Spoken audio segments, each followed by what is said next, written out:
नमस्कार दोस्तों, मैं प्रभुनाथ गुप्ता पीएनजी में आपका स्वागत करता हूं। आज हमारे स्टूडियो में उपस्थित हैं आज़ाद सेना के राष्ट्रीय अध्यक्ष सौरभ आज़ाद जी। हमारी चर्चा का विषय है कि बांग्लादेश में हो रहे अत्याचार के ऊपर में। इस विषय पे वो क्या कहना चाहते हैं, आइए सुनते हैं पीएनजी न्यूज़ के साथ में।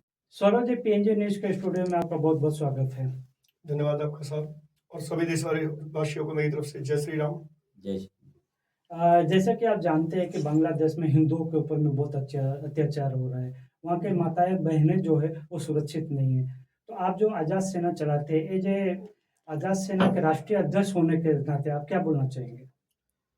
सब इस पर बोलना तो चाहेंगे कि ये जो हो रहा है नरसंहार बांग्लादेश के अंदर, इसके लिए मैं थोड़ी सी रोशनी इस बात पे डालना चाहूँगा कि हिंदू कहीं ना कहीं सोया हुआ है। बांग्लादेश में भी हिंदू सोया हुआ था, हिंदुस्तान में भी हिंदू सोया हुआ है और इतिहास में अगर देख लो हिंदुओं ने ऐसी बहुत सारी गलतियां की जहाँ हिंदू सोया रहा। उसका पूरा फोकस सिर्फ अपने व्यापार पर, अपने धंधे पर, अपने बंगलों पर, अपनी गाड़ियों पर रहा है और हिंदुस्तान की कंडीशन आज में वही है। मैं बताना चाहूंगा जो आज बांग्लादेश में हो रहा हो ऐसा ना हो आने वाले कल में हमारे हिंदुस्तान में हो। तो हिंदुओं को इसके लिए जागने की जरूरत है, हिंदुओं को ऐसे कार्य करने की जरूरत है कि इस तरह के नरसंहार जो है ना हो। बाकी आप इतिहास आगे देखेंगे तो हिंदुस्तान में ऐसे बहुत से नरसंहार हुए हैं। आप 19 जनवरी 1990 का इतिहास देख लीजिए, कश्मीर का नरसंहार। तो मैं इस पर यही चर्चा करना चाहता हूँ कि हिंदू जो सोया हुआ है उसके लिए हिंदू को जागना होगा, हिंदू को एकजुट होना होगा।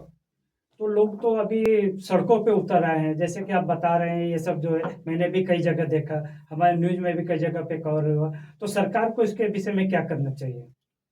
सरकार को जो करना चाहिए, अगर सरकार वो करे तो फिर प्रॉब्लम ही क्या है। सरकार अपना कार्य करे। सरकार अगर बांग्लादेश के पीएम को सुरक्षा दे सकती है, उसको हमारे देश में सुरक्षित ला सकती है, तो क्या हमारी सरकार हमारे हिंदू भाइयों को नहीं बचा सकती है? जी जरूर। ये एक विषय है कि हिंदू पर इतना अत्याचार हो रहा है, फिर भी सरकार उस पर एक्शन क्यों नहीं ले रही है। मैं चाहता हूं, सरकार ने अभी तक बहुत सारे अच्छे कार्य किए, मैं सरकार के कार्यों को नकारना नहीं चाहता, लेकिन मैं एक बात सरकार से पूछना चाहता हूं कि यदि वो बांग्लादेश के पीएम को सुरक्षा दे सकती है तो क्या वहां हमारे रह रहे हिंदू भाइयों को सुरक्षा नहीं दे सकती है? मेरी सरकार से अपील है कि इसके लिए उन्हें सुरक्षा देनी चाहिए, ताकि हमारे अगर उनके पीएम को हम हिंदुस्तान में ला सकते हैं तो वहां रह रहे हिंदू भाइयों को भी हम हिंदुस्तान में ला सकते हैं और हमें लाना चाहिए। जैसा कि आपने बताया सरकार के जो क्या कदम लेना चाहिए, ठीक है। और आप जैसे बोले कि हिंदुओं को एकत्रित होना चाहिए, एकजुट होना चाहिए, कैसे हो गए एकजुट? देखिए, हिंदुओं के एकजुट होने की बात तो मैं ये कहूंगा कि हिंदू अगर एकजुट नहीं होगा जी तो आगे बहुत सारी समस्याएं हिंदुओं को फेस करनी पड़ेगी। हिंदू का पूरा फोकस उसकी प्रॉपर्टी, उसके व्यापार, उसके बंगले, उसकी गाड़ियों पर लगी। लेकिन मैं आपसे क्वेश्चन कर आपके जरिए पूरी जनता से पूछना चाहता हूं कि यदि आप अपने बच्चे को कार, बंगला, गाड़ी सब कुछ दे दोगे, लेकिन अगर वो सड़क पर सुरक्षित नहीं होगा तो क्या आपकी कार, बंगला, गाड़ी कुछ काम आने वाली है? कुछ भी काम नहीं आएगा।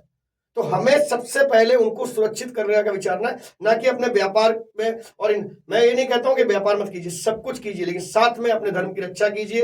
हिंदू एकजुट हो जाएं, एक साथ जुड़ जाएं और इस भावना को समझें कि हमें एकजुट होकर इस सच्चाई का सामना करना है। तो दर्शक मित्रों, हमारे साथ में सौरभ आज़ाद जी जो राष्ट्रीय अध्यक्ष है आज़ाद सेना के, इनका जो विचार हम अपने स्टूडियो में आपके दिखाने के लिए रखे हुए हैं। तो बने रहे पीएनजी न्यूज़ के साथ में और देखते रहे पीएनजी न्यूज़। धन्यवाद। जय श्री राम।